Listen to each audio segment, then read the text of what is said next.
Je suis Françoise Ranger, présidente de l'association Bassin d'Arcachon Écologie et l'une des porte-paroles du collectif pour la reviviscence de la forêt usagère.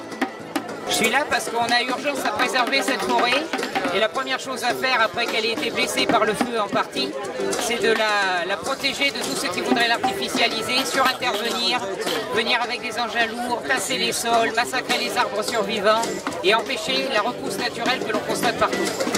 Billy Joe, artiste local testerin, à l'initiative de cette marche avec un collectif d'humains. Et voilà, on est très heureux d'avoir organisé cette marche. On voit qu'elle prend doucement en place. On voit que les gens arrivent de tous les côtés pour la défense de la forêt. Ça nous fait très plaisir. Ça nous fait très plaisir. Je suis accompagné de Gascon de chez nous. Donc voilà. Oui, testute jusqu'au bout. De vrais testutes et des... Voilà, la jeunesse, on endoctrine la jeunesse à protéger la forêt. Et voilà, on va faire une petite marche jusqu'à la mairie pour montrer à la municipalité qu'on est là et que cette forêt, on l'aime et qu'il va falloir compter sur nous pour son futur. Même si pour certains, on n'est personne. Mais aujourd'hui, on peut voir quand même que on est bien quelqu'un. On est bien vivant comme cette forêt. Vivante depuis la racine. Voilà. Elle n'est pas morte à la racine encore. Ouais, elle est bien vivante.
J'avais quelques questions à poser à Françoise. Certaines personnes pensent que la forêt qui a été touchée par le feu n'existe plus. Et avec une solution de mabadada. Et que la solution, peut-être ce serait une belle coupe rase, avec des semis, ou peut-être des plantations diverses, style bananier, cocotier, palmier, je ne sais pas. Alors, en premier lieu, la forêt n'a été touchée que partiellement. Il y a des arbres qui sont parfaitement verts, d'autres qui sont complètement brûlés. Et toutes les étapes intermédiaires, en tout cas, tout est en train de repousser partout. Et c'est de la magie et c'est magnifique à voir. Et ensuite, quand il s'agit de penser semis et plantation, surtout pas, parce qu'elle est en train de se ressemer. Des experts forestiers l'ont parcouru déjà un petit peu, ont constaté qu'il y a des pins qui se sont ressemés, que les arbres sont en train de repousser magiquement, même les plus petits ajoncs, même les plus frêles bourdaines, même les fougères, tout est en train de repousser partout. Donc chassez de vos imaginations l'idée d'une forêt toute noire, tout est en train de reverdir partout et tous les signes de la vie et de la reviviscence naturelle de la forêt sont là. Donc, toute surintervention serait pénalisante et un gâchis de cette forêt. Au contraire, elle est très vivante, elle est très saine. Il ne faut pas la mutiler avec des interventions lourdes, avec des coupes excessives, avec un tassement des sols et avec surtout de la mécanisation impactante. Merci.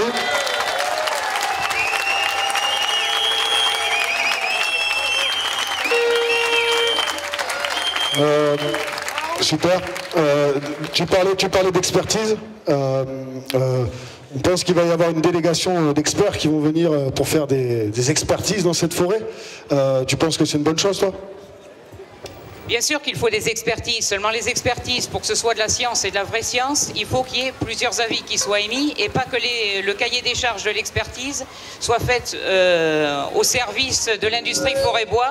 On sait que l'industrie forêt-bois veut du bois, veut des souches, veut de tout. Et il faut absolument que l'expertise prenne en compte, avec des écologues aussi, la reviviscence naturelle de la forêt telle qu'elle a commencé et déterminer vraiment quels sont les arbres à abattre. On a constaté sur le bord du lac de Cazaux, par exemple, des arbres marqués de points orange alors qu'ils sont complètement verts et qui n'ont aucune raison d'être abattus. Et en grattant l'écorce, on constate que dessous, la sève circule, donc ce sont des arbres qui sont verts et vivants. Merci Françoise. Merci Françoise. On entend dire aussi, merci ma biche. On entend dire aussi que pour la protection, pour la protection de cette forêt, pour qu'elle puisse se protéger, il faudrait que ce soit une forêt sans sous-bois. Des grands experts ont dit ça, qui doivent passer leur week-end avec Francis Lalanne et le fantôme de Claude François. Je ne sais pas ce que tu en penses. J'en pense qu'au contraire, ce qui préserve l'humidité du sous-bois et ce qui préserve l'humidité du sol, c'est une forte densité de sous-bois. Plus il y a une forte densité, plus il y a un sol vivant, plus il conserve l'humidité. Simplement, cette année, on a eu des circonstances absolument exceptionnelles et n'oublions pas que le feu est parti d'un camion rempli d'huile parce qu'il avait une benne, donc avec un système hydraulique avec de l'huile, et aussi plein d'essence. Donc c'est ça qui a fait accélérateur. Et n'oublions pas non plus qu'on a déjà eu 40 degrés au mois de mai, ce qui n'est pas tout à fait la norme. Voilà, donc avec ces circonstances-là et un déficit hydrique majeur qui faisait qu'on n'avait pas eu de pluie importante et significative depuis le mois de février quasiment, voilà, les circonstances ont été celles-là, mais la forêt est déjà en train de se reconstruire et le sous-bois est vital pour garder l'humidité. Merci Françoise. Et je vais te demander une dernière chose. Parce que pour certains le savent ici, nos ancêtres nous regardent et nous écoutent. Et j'aimerais que tu puisses leur donner quelques mots, s'il te plaît. Lubo Susaje, que Kuba dizem gascon. Lubo Susaje, que tu sem embille. N'a pas disparuchut. Que l'ouligam inter nous août soit iludir et los vieilles d'oscopes. Et Kubam guarda, los qui boulen, tua, los boss usagers, sont pas encore badut. Les applaudissements, s'il vous plaît. Les applaudissements pour Françoise. Merci à tous, merci à tous. Merci à tous. Bonjour à tous. Moi je suis gestionnaire, je suis Eric Castex, je suis gestionnaire forestier professionnel. Et je suis content d'être ici. Et moi, tout ce qui se passe post-incendie, hein, moi je pense à l'avenir. Ce qui est passé est passé. Et moi j'ai écrit quelques petits trucs. C'est à savoir aujourd'hui, et je voudrais interpeller les décideurs qui sont ici. Aujourd'hui, ce qu'il faut savoir, c'est que voulons-nous? Est-ce que l'on veut une forêt cultivée, monospécifique, une forêt morte? Ou est-ce que nous voulons une forêt vivante, une forêt digne de ce nom? Est-ce que le terme forêt est approprié pour une monoculture? Ça peut poser question. Donc je suis ici pour porter ce message à l'attention des décideurs et au profit des générations futures. La catastrophe que nous vivons aujourd'hui, il faut que je tourne la page, est mondiale, quoi. Il est temps de se poser les bonnes questions quant à l'avenir de notre présence sur cet astre. N'oublions pas que les végétaux, les arbres en particulier, en même temps que l'océan, sont nos premières usines de recyclage.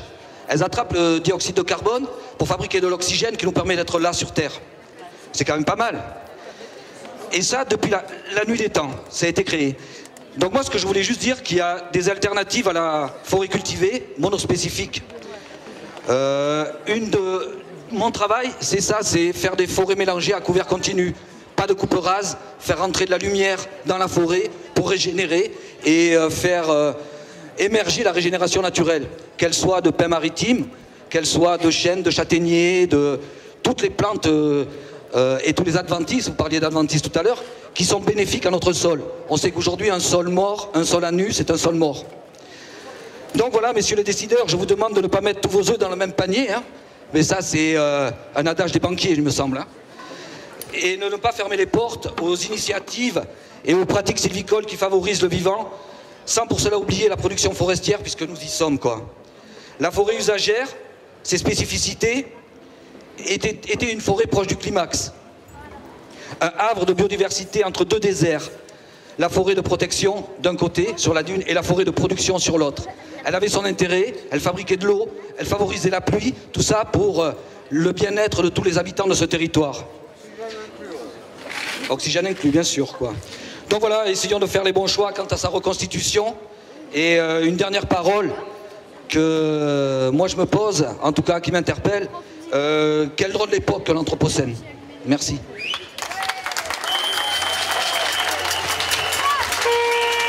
Je me présente, je suis Jacques Ponce et on est un petit groupe, pas du tout d'ici, de la vallée du Ciron, du sud Gironde.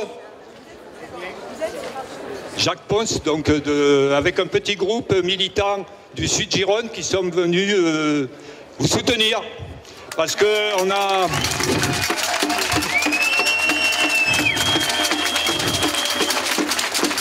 Malheureusement, on a nous aussi... C'est pas une question de quantité, mais cette forêt de monoculture, donc personnellement, je ne suis pas technicien comme Eric est qualifié pour parler de la botanique de la forêt. La seule chose que je vais vous dire, c'est que je vais faire une litanie de ce que j'appelle des matraquages concernant la monoculture intensive et industrielle du pin artificiel. La forêt de Gascogne n'existe plus en tant que forêt. Elle était diversifiée de pins, de chênes, de châtaigniers, de charmes. C'est une image d'Épinal. Et pour aujourd'hui et pour demain, nous et les générations futures, en tant que citoyens responsables face au réchauffement climatique et aux dérives létales de cette monoculture, nous nous devons de lui restituer sa première nature et en tous les cas de la favoriser. Ce n'est pas une forêt, c'est une monoculture intensive industrielle d'un pin artificiel. Il est une création humaine, de laboratoire. C'est un hybride. Il a le numéro XXX. La nature, c'est aussi les tempêtes et les incendies. Dans sa substance, elle fait table rase depuis des siècles. Elle en a le droit, ou elle s'en arroge le droit. L'orgueil et la morgue d'humains supérieurs s'arrogent le droit, par contre, permanent, de prendre la place de la nature, d'imposer une monoculture intensive et industrielle du pin artificiel, avec le diktat de la coupe rase, y compris évidemment pour tous les feuillus qui se trouvent sur sa route. La monoculture intensive et industrielle du pin artificiel éventre la terre avec l'arrachage des souches, sacrifie et défonce le sol avec les labours. La monoculture intensive et industrielle du pin artificiel, c'est la gloire française aussi, quelque part, d'avoir breveté une machine incroyable, la machine qui hache la calune. Je parle de la landaise.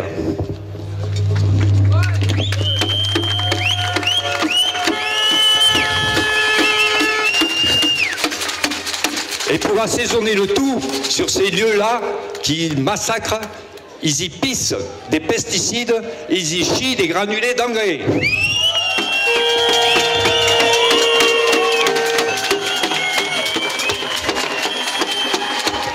Ils nous...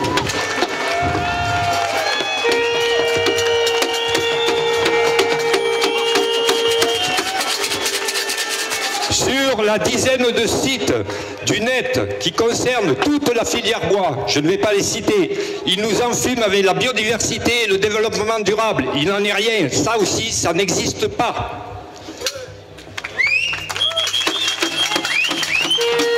Et qui peut oser affirmer que coupe rase, éviscération et empoisonnement de la terre sont des actes de biodiversité et de développement durable?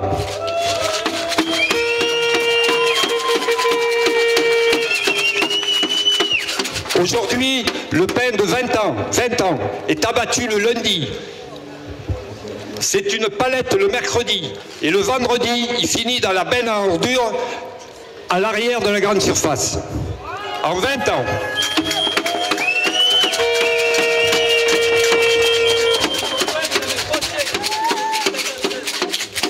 Qui a appris sur les bancs de l'école que la forêt est faite pour qu'on lui arrache tous les arbres? Qui a appris sur les bancs de l'école qu'il faut labourer la forêt? Qui a appris sur les bancs de l'école qu'il faut arroser la forêt avec des pesticides? La monoculture intensive industrielle du pain artificiel est un produit financier. C'est un produit rentier. La monoculture du pain artificiel est un investissement pour les gros propriétaires, les banques, les assurances. C'est eux qui possèdent le foncier.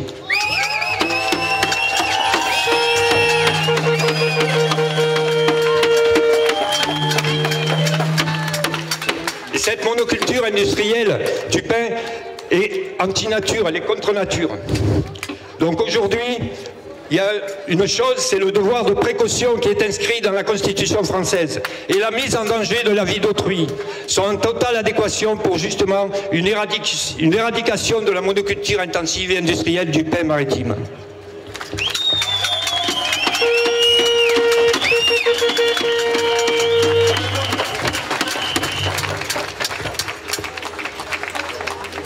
Bonjour à tous, je suis Alain Morière, je suis usager et habitant de la ville de La Teste.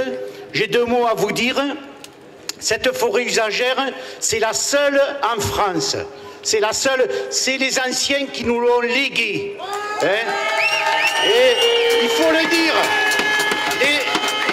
les anciens se sont battus pour conserver ces droits d'usage et nous, il nous revient de nous battre pour les transmettre aux générations futures. Je voudrais dire aussi, et là je n'engage que moi,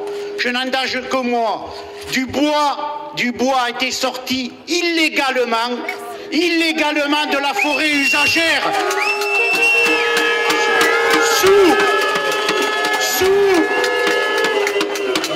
Sous la responsabilité de la DFCI, elle commente au pinacle. Ils ont vendu ce bois alors qu'ils n'avaient pas le droit. Le bois ne leur appartient pas. Le bois de la forêt usagère appartient à l'usage des habitants.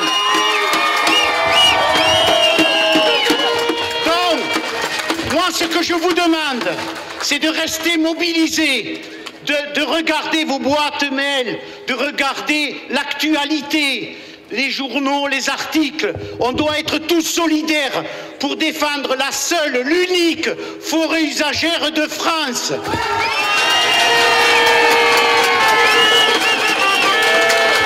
Autre chose, au collectif citoyen, merci. Aux pompiers, merci. Surtout, je veux dire, surtout les pompiers de base qui étaient au feu, parce que leur commandement, il y aurait des choses à dire.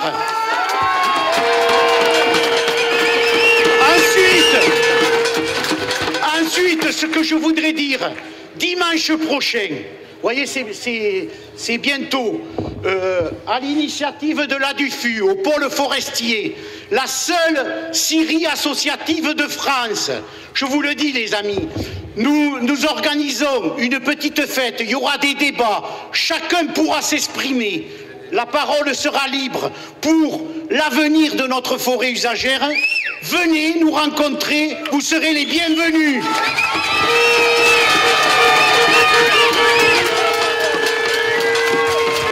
Quoi vous dire? Un peu plus fort, s'il vous plaît, pour que le maire m'entende, ce serait bien. Quoi vous dire? Nous sommes tous tellement attristés d'avoir vu notre forêt et nos forêts anéanties par ces incendies, ayant duré 1 mois, du jamais vu.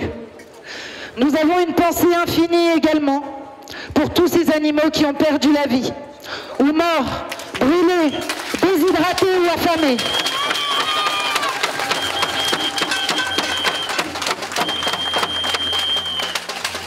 Merci. Merci à nos pompiers qui ont fait tout ce qu'ils ont pu pour tenter de sauver notre faune et notre flore, malgré le peu de moyens donnés par l'État depuis le début des incendies.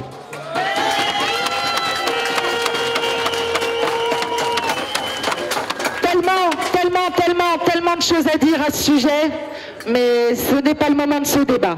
Nous savons beaucoup de choses. Évacués pendant une dizaine de jours, nous attendions tous avec impatience de pouvoir enfin prendre des nouvelles de nos animaux restés sur place. Après de nombreux jours d'attente, une attente de 6 heures environ, sous la chaleur, inconcevable pour les personnes les plus fragiles, les enfants, les personnes âgées, alors que les autorités savaient bien, comme les anciens le signalaient, que le moment idéal était le matin en raison des vents.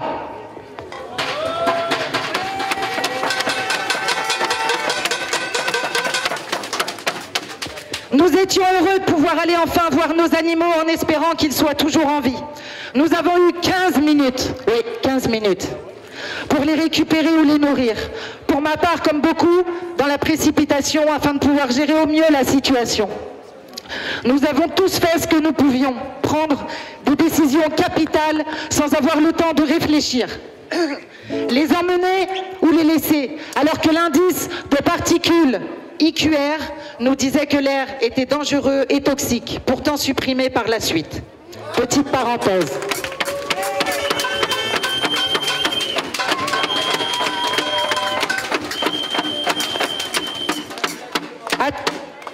À titre d'exemple, je n'ai pas pu récupérer tous mes animaux. J'ai vécu les 2 expériences. Un chat emmené, un chat resté sur place, ne pouvant malheureusement pas le récupérer. J'en ai emmené un qui, apeuré et totalement déshydraté, s'est sauvé chez les personnes aimables et magnifiques qui récupéraient les animaux. Mais comme il y avait une interdiction de circuler, nous n'avons pas pu y aller, donc je l'ai retrouvé après 15 jours de recherche. Malheureusement pour l'autre, resté au domicile, il n'est jamais revenu. Nous ne savons pas ce qui lui est arrivé. Nos animaux, comme notre forêt, sont partis en fumée. Mais heureusement, des animaux ont pu survivre et encore un grand merci à l'humanité, à toutes les personnes bénévoles et assos d'avoir créé des points d'approvisionnement en eau et en nourriture. Et nous...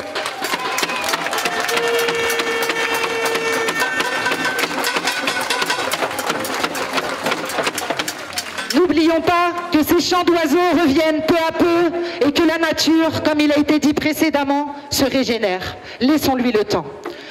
Nous espérons que nous, citoyens, monsieur le maire, en espérant que vous le direz à l'Élysée, amoureux de notre petit coin de paradis et de toutes nos forêts, pour le monde, nous espérons que nous serons entendus et consultés par les décideurs politiques et que la bienveillance sera faite pour notre nature, notre oxygène, notre patrimoine ancestral, afin de préserver tout le vivant et que l'on laissera le temps à la forêt de se régénérer comme il se doit. Car cela...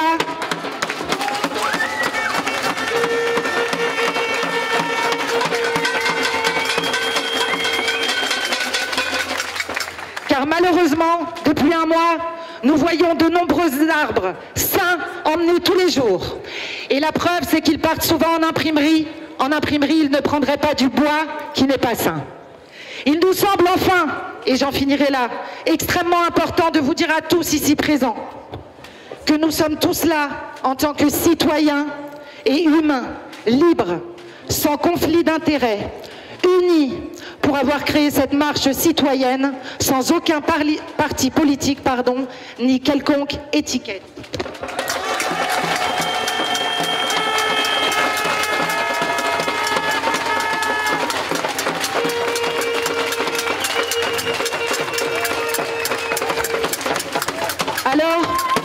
Alors nous sommes ici aujourd'hui pour vous demander à tous de nous unir pour la régénérescence de la forêt et son devenir. Nous avons entendu beaucoup de choses et ne prendrons aucun parti, mais nous accorderons notre confiance et soutiendrons ceux qui agiront uniquement pour protéger notre forêt sans aucun autre intérêt, financier ou autre.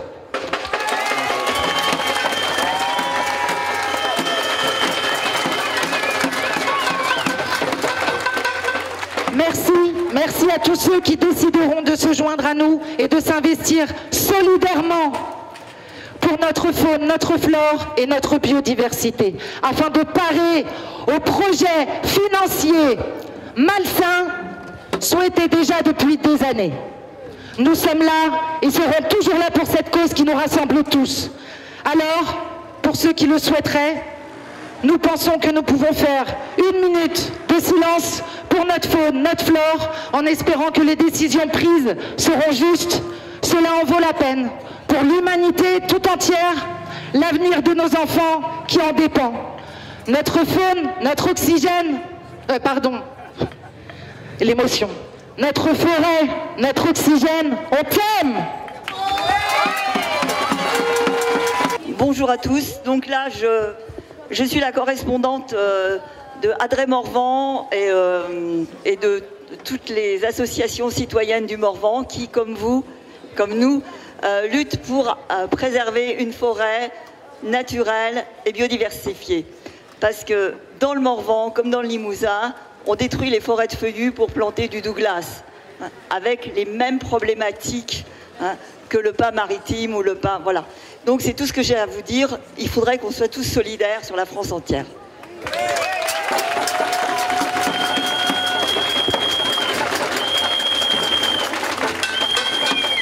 Désolée, j'ai juste oublié de vous préciser quelque chose que je viens d'apprendre. Pour vous, vous êtes peut-être au courant. Apparemment, la chasse reprend dès demain. C'est un scandale, c'est une honte, c'est une honte. On ne laisse même pas le temps à nos animaux de survivre. C'est une honte, c'est tout ce que j'avais à dire. Bonjour, merci. Je viens ici en tant que citoyen et concitoyen de la ville de La Teste que j'aime. Et pour notre forêt, j'ai juste quelques mots à vous dire, voilà, qui me viennent du fond du cœur. Et j'espère que vous les apprécierez et que vous joindrez à ces pensées. Après un drame comme celui-ci, heureusement sans perte humaine, les commentaires haineux que je lis et que j'entends ici et là n'ont pas leur place. En particulier sur les réseaux sociaux, c'est affreux. Dès le début, j'ai manifesté mon soutien moral à notre maire Patrick Davé, qui a fait face avec responsabilité et courage à ce qui sera probablement la plus grande épreuve de cette mandature. Je suis effectivement un collègue de Patrick Davé, mais dans la minorité. J'adresse un très respectueux salut et un grand merci à toutes les équipes d'hommes et de femmes qui ont combattu sans relâche pour nous protéger et limiter les dégâts. J'apporte depuis des années un soutien inconditionnel à la DUFU, car pour moi, c'est un exemple parfait de ce qu'est l'écologie sociale, c'est-à-dire l'amour de la nature, combiné à l'accessibilité gratuite en termes d'usage d'un bien commun utile. L'écologie sociale, c'est aussi et surtout dans ce cas l'éducation des plus jeunes à l'histoire et à la protection de la nature. par les quelques activités de partage associatif sans profit financier. C'est également un exemple concret du rouage vertueux qu'est l'économie sociale et solidaire. Aujourd'hui, et en attendant des résultats d'enquête, je pense que s'apaiser entre nous est une nécessité pour la résilience de notre ville et de notre environnement. Merci pour votre attention.